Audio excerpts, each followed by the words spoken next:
Hello everyone. Class 7 के लिए worksheet number 7 हम कर रहे हैं, जिसका टॉपिक है लाइंस एंड एंगल्स। देखिए, let us observe the letter X. If we extend these line segments then they known as lines. अगर हम इनको एक्सटेंड कर सकते हैं तो ये लाइंस है हमारी। अब you find that these two lines cut each other at a point. Such lines are called intersecting lines. अब वो कहता है कि आप लेटर एक्स को देखिए, अगर हम इनको एक्सटेंड कर सकते हैं मतलब बढ़ा सकते हैं हम किसी भी लाइन सेगमेंट को जब उसके दोनों तरफ एरो लगा होगा, उस केस में वो लाइन बन जाएंगे। और कहता है कि ये दोनों लाइंस एक दूसरे को कहीं ना कहीं इंटरसेक्ट करती हैं, तो इन्हें हम क्या बोलते हैं इंटरसेक्टिंग लाइंस। इंटरसेक्टिंग लाइंस के बाद सेकंड बोलता है late us observe the corner of your room. आप जिस भी रूम में हैं उसके कॉर्नर को ऑब्जर्व करें। You will find angles between wall and floor. आप दीवार और फ्लोर के बीच में एक एंगल बनता पाएंगे जिसे हम 90 डिग्री एंगल कहते हैं। Hence we can say that if the angle between two lines is 90 degree. अगर हम ऐसा कह सकते हैं कि दो लाइंस के बीच एंगल 90 डिग्री है, then they are called perpendicular lines. तो वो कौन सी लाइंस होंगी? परपेंडिकुलर लाइंस होंगी, जैसा कि यहाँ पर एंगल बना हुआ है और इन्हें कहते हैं परपेंडिकुलर लाइंस। नाउ अगर आपके पास है, do you observe the lines of a page of your notebook, measure the distance between these two lines. अब आप अपनी लाइंस को देखिए अपनी नोटबुक के ऊपर और उनके बीच का डिस्टेंस मेज़र करें अलग अलग प्लेसेस पर, पूरी लाइंस में। यहाँ 2 डिफरेंट पोजीशंस पर बोला गया है, लेकिन मैं कहती हूँ हर एक जगह पर आप अलग अलग मेज़र करें। आपको क्या मिलेगा? You will find the distance is same at every point. हर एक पॉइंट पर जो डिस्टेंस है दोनों लाइंस का वो बिल्कुल सेम होगा। Hence we can say these lines will never meet each other. Such lines are called parallel lines. और इन लाइंस को हम क्या बोल देते हैं? Parallel lines. ये एक दूसरे से कभी नहीं मिलती, एक ही डिस्टेंस पर आगे बढ़ती रहती। इन लाइंस के बारे में हमने अपने चैप्टर जब किया था तब भी पढ़ा था। नाउ हमने 3 लाइंस पढ़ ली इंटरसेक्टिंग, जो एक दूसरे को इंटरसेक्ट करती हैं, काटती हैं। परपेंडिकुलर, वो लाइंस जो 90 डिग्री का एंगल बनाती हैं। Then last is parallel lines, वो लाइंस जो एक दूसरे से इक्वल डिस्टेंस पर होती, कभी मिलती नहीं हैं। If a line falls on 2 sides, then it cut both the lines at different points. So such line is known as transversal line. अगर कोई 2 लाइन्स है और उनको एक लाइन 2 डिफरेंट पॉइंट्स पर कट कर रही है, ध्यान से सुनिए। अगर आपके पास 2 लाइन्स गिवन हैं और उन 2 लाइन्स को एक लाइन की नहीं 2 डिफरेंट पॉइंट्स पर कट करती है, तो उन्हें हम क्या बोलते हैं? ट्रांसवर्सल लाइंस बोलते हैं। ये 4 टाइप की लाइंस हमने की। Observe intersecting parallel perpendicular lines in your surrounding. आप जब अपनी वर्कशीट कंप्लीट करेंगे तो आप इसके एग्जाम्पल भी मुझे लिख कर देंगे कि आप इंटरसेक्टिंग पैरेलल और परपेंडिकुलर लाइंस के एग्जाम्पल अपने सराउंडिंग से मुझे लिख कर बताएंगे क्या क्या आपको लगता है। इंटरसेक्टिंग के 2 एग्जाम्पल, परपेंडिकुलर के भी 2 एग्जाम्पल और पैरेलल के भी। नाउ हम क्वेश्चंस पर आते हैं। Observe the shapes of following figures where parallel lines are cut by a transversal. जब पैरेलल लाइंस कट हुई हैं ट्रांसवर्सल से और यहाँ पर आपको ये एक एफ बना कर दे रहे हैं, तो दैट आपको पैरेलल लाइन से कट किया गया और ये एक जेड बना रहा है। अब ये दो इंटरसेक्टिंग लाइन है और ये एक्स बना रही है। अब ये क्या कहता है, F shape angle form are equal and called the corresponding angles. ये कहता है एफ जो हमने बनाया है इससे जो एंगल्स फॉर्म हो रहे हैं कौन से हो रहे हैं, एक तो ये एंगल फॉर्म हो रहा है और एक ये एंगल फॉर्म हो रहा है। इन दोनों एंगल्स को अगर हम ऑब्जर्व करें तो ये दोनों एंगल्स इन दिस सेंस क्या होंगे, दोनों इक्वल होंगे और इनको क्या नाम देते हैं, कोरोस्पोंडिंग एंगल्स। तो एफ शेप में जो भी एंगल्स होंगे वो इक्वल होंगे और उनको हम कोरोस्पोंडिंग एंगल्स बोलेंगे। Also F shape the sum of interior angles on the same side of transversal lines. F क्या दिखाता है, ट्रांसवर्सल लाइन के सेम साइड में दो एंगल बनते हैं और उनका सम 180 डिग्री होता है, वो ये दिखाता है।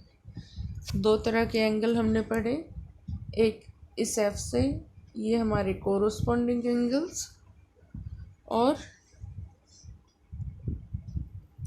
ये एंगल्स, दोनों एंगल्स बनते हैं हमारे interior angles on same side of transversal के एक ही साइड पर इंटीरियर एंगल्स, और दोनों का सम हमारा 180 डिग्री होता है। Now the angle Z shape are known as alternate interior angles. अब ये जो एंगल फॉर्म हो रहे हैं इनको हम बोलते हैं ऑल्टरनेट इंटीरियर एंगल्स। इसी तरह से आप Z को उल्टा कर दीजिए तो ये भी क्या होंगे, ये दो ऑल्टरनेट इंटीरियर एंगल्स, एक दूसरे के अपोजिट बनते हैं ये एंगल्स, ऑल्टरनेट इंटीरियर एंगल्स। यहाँ कौन से थे, interior angle on same side of transversal थे। अब इनको ऑल्टरनेट इंटीरियर एंगल बोलते हैं, ए करके नेम बोलते हैं। Also A R equal in case of parallel lines. और जब लाइंस पैरेलल गिवन होंगे आपको, उस केस में दोनों ही एंगल जो आपके फॉर्म होते हैं ये ऑल्टरनेट इंटीरियर एंगल्स एक दूसरे के इक्वल भी होते हैं। Angles in the X shape are called vertical opposite angles are equal to each other. एक एंगल ये, एक एंगल ये एक दूसरे के इक्वल होंगे और ये वाला एंगल इसके इक्वल होगा। तो अपोजिट एंगल्स जो फॉर्म होते हैं वो आपस में इक्वल होते हैं और उन्हें हम क्या नाम देते हैं, वर्टिकल अपोजिट एंगल्स। नाउ आपका क्वेश्चन है, first question is in figure this, आपको एंगल 1 2 3 4 5 6 7 8 दिए गए हैं और ये ट्रांसवर्सल लाइन है पैरेलल लाइंस ए और बी पर। तो यहाँ ये कहते हैं the pair of corresponding angles आपको फाइंड करने हैं। कोरोस्पोंडिंग एंगल्स एफ से बनते हैं, एक एफ तो आपका ये बनेगा, सेकंड एफ आपका इस तरफ बनेगा। तो कोरोस्पोंडिंग एंगल्स आप निकालना चाहें तो वो कौन से बनेंगे, 2 और 6, ये दोनों कोरोस्पोंडिंग एंगल हैं, एंगल 2 एंगल 6, ये एक पेयर बन गया। फिर ब्रैकेट में दूसरा पेयर लिखो 1 और 5, angle 1 and angle 5, second pair बना। इसके बाद आपके पास एंगल 4 एंड एंगल 8, ये कोरोस्पोंडिंग है। आफ्टर दैट लास्ट आता है एंगल 3 एंगल 7। ये आपके 4 पेयर बन जाते हैं कोरोस्पोंडिंग एंगल्स के।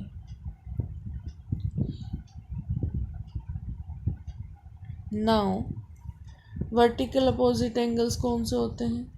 ये और ये एंगल वर्टिकल अपोजिट है, ये और ये एक दूसरे के वर्टिकल अपोजिट हैं। जहाँ जहाँ एक्स बन रहा है, ये एक्स बन रहा है तो 4 और 2 इक्वल है। Angle 4 comma angle 2 vertical opposite हुआ।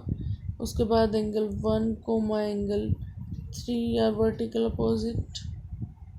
Then angle 5 angle 7 vertical opposite and angle 8 and angle 6 दोनों वर्टिकल अपोजिट होंगे। Now pair of alternate interior angles, 2 pair बनेंगे, एक तो 5 एंड 2, एंगल 5 कोमा एंगल 2 बनेगा। सेकंड बनेगा एंगल 3 कोमा एंगल 8। ऑल्टरनेट ये गलत हो गया, ये हमने बना लिए interior angles on the same side. ये 4th पार्ट हमने कर लिया। Interior angle on the same side हमने बनाए हैं, ये 2 पेयर बनते हैं। अब यहाँ पर ऑल्टरनेट इंटीरियर एंगल्स हमें देखने हैं। ऑल्टरनेट इंटीरियर एंगल्स हमारे कौन से होंगे?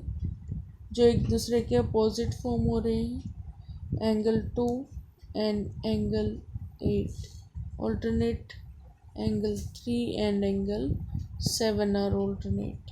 ये 2 पेयर बनते हैं ऑल्टरनेट के। और इंटीरियर एंगल्स कौन से होते हैं? 2 and 5, 3 and 8, these are interior angles. तो ये क्वेश्चन 1 था आपका। Now question 2, if the given P is parallel to Q। आपको ये गिवन है कि P और Q क्या है? पैरेलल है। तो आप ये बताएं, find all the unknown angles namely ABCDEF। तो बाकी सारे एंगल को आपको जो अननोन दिए गए हैं उनको फाइंड आउट करना है। यहाँ पर सिंपल तरीका है आपके पास। आप जानते हैं अगर ये एक लाइन है और ये एंगल क्या होंगे?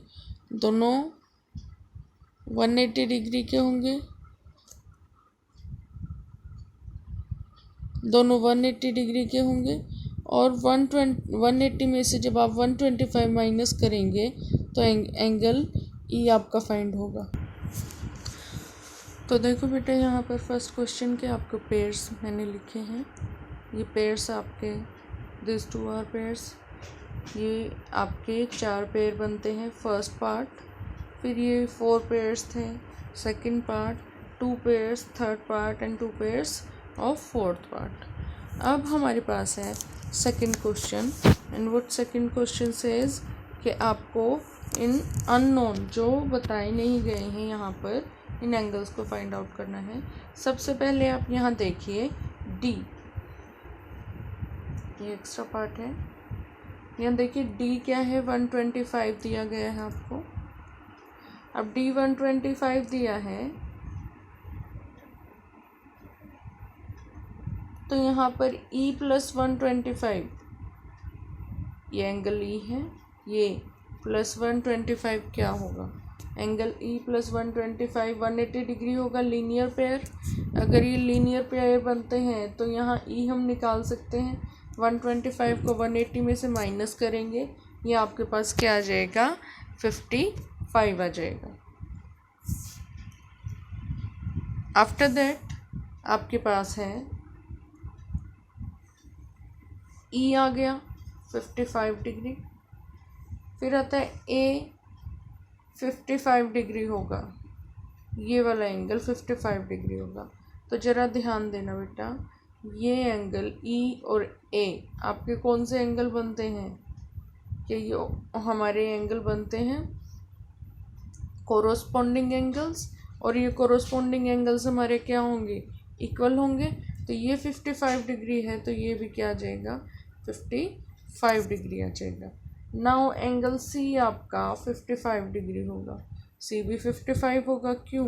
क्योंकि आपके पास A 55 डिग्री है, ये वाला एंगल और ये वाला एंगल, यहाँ पर एक क्रॉस बन रहा है, क्रॉस बनने से ये वर्टिकल अपोजिट एंगल्स बन जाते हैं और ये भी 55 होगा। नाउ एफ एंगल को देखिए, एफ भी 55 डिग्री होगा, क्यों? ई भी तो 55 डिग्री है, यहाँ भी एक क्रॉस फॉर्म हो रहा है और ये क्या होंगे? वर्टिकल अपोजिट एंगल से एफ भी हमारा 55 डिग्री होगा। मतलब बी 125 डिग्री होगा। क्यों होगा? आपके पास ये लाइन फॉर्म हो रही है, देखिए ये एक लाइन फॉर्म हो रही है, ये आपका 55 डिग्री है, ये लाइन, ये है आपकी स्ट्रेट लाइन। बी आपका क्या होगा? 125 होगा। क्यों? क्योंकि आपके पास इस स्ट्रेट लाइन पर सी आपने फाइंड आउट किया 55 डिग्री है, तो ये एंगल आप निकाल सकते हैं लीनियर पेयर लगाकर, और लीनियर पेयर से angle P plus angle C आपका क्या होगा? इक्वल होंगे 180 डिग्री के। इनके 180 डिग्री के इक्वल होने से क्या होगा? सी को आप बी में 180 में से माइनस करेंगे, ये 125 डिग्री आ जाएगा। बी 125 डिग्री आ गया। अब बी 125 है तो डी क्या होगा? डी भी आपका 125 ही दिया गया है। वर्टिकल अपोजिट एंगल्स ही आपके बन जाएंगे। इस तरह से आप इसे इजीली सॉल्व कर सकते हैं। बहुत इजी क्वेश्चंस है। डी हमने 125 किया था यहीं से, ये हमारा कोरोस्पोंडिंग एंगल से भी डी 125 हो रहा है, तो हमारा ये क्वेश्चन हुआ। नाउ थर्ड क्वेश्चन है, if two lines intersect each other then how many angles there have been found. तो उनमें कितने एंगल्स बनेंगे? तो यहाँ पर हमारे 4 एंगल्स बनेंगे, 2 लाइन्स इंटरसेक्ट करती हैं और वो वर्टिकल अपोजिट एंगल्स के पेयर होंगे जो आपस में इक्वल हो जाते हैं।